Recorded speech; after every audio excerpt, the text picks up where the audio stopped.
Could the Republicans really consider running Donald Trump again for the presidency? What's happening on the US's southern border? And how long can Joe Biden stay in the White House, given he seems to be getting increasingly vague? He couldn't even remember our Prime Minister's name when there are only 3 of them at an event. I want to thank that fellow down under. Thank you very much, pal. Appreciate it, Mr. Prime Minister.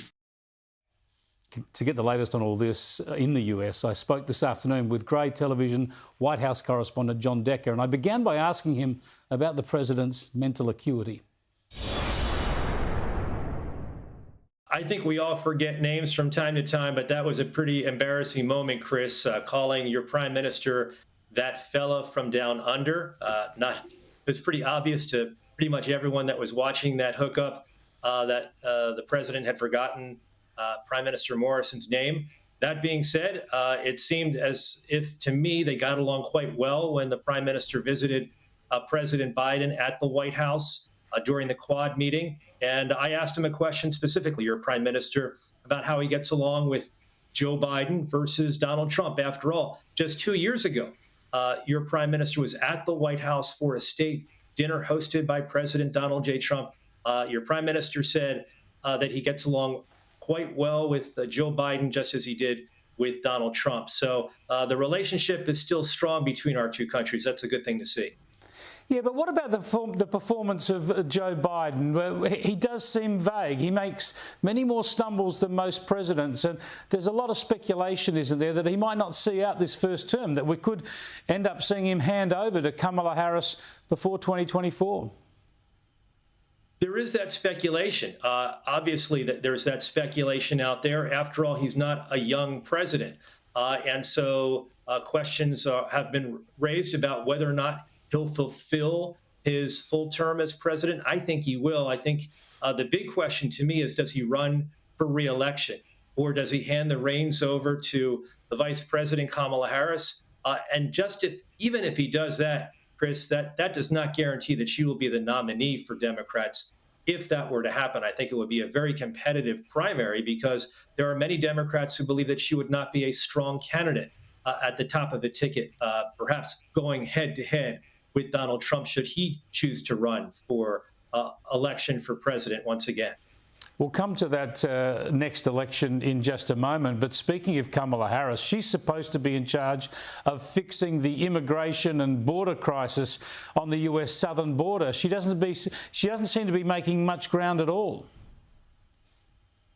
I think that's right. What we've seen since President Biden has taken office is 1.2 million arrests at the US-Mexico border. That is a record level, and those numbers are not abating in any way. 209,000 arrests took place in the month of August, and we saw just recently this crisis involving Haitian refugees, most of whom were deported back to their home country of Haiti, repatriated there. This is a crisis. It's a humanitarian crisis, and it seems to a certain extent, Chris, like it's whack-a-mole. Even if the crisis has gone away involving the Haitian refugees, I would not be surprised to see another crisis of more refugees, thousands of more refugees crop up in the same place along the US-Mexico border within the next 2 weeks. It's a hell of a problem, and the flow of immigrants and refugees, of course, can be endless. But surely the strong border, dare I say it, even the wall across that southern border, is what the US needs.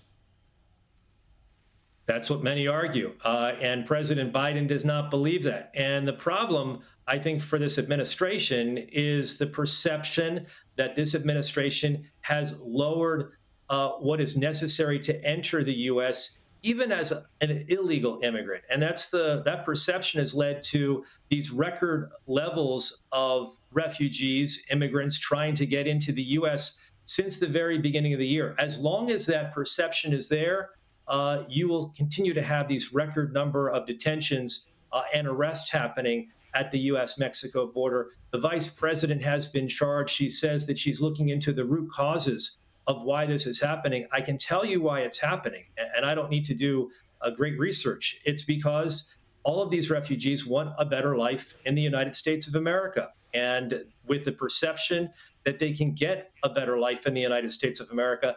That's the reason why thousands upon thousands of immigrants make that dangerous trek from Central and South America to the United States almost every day.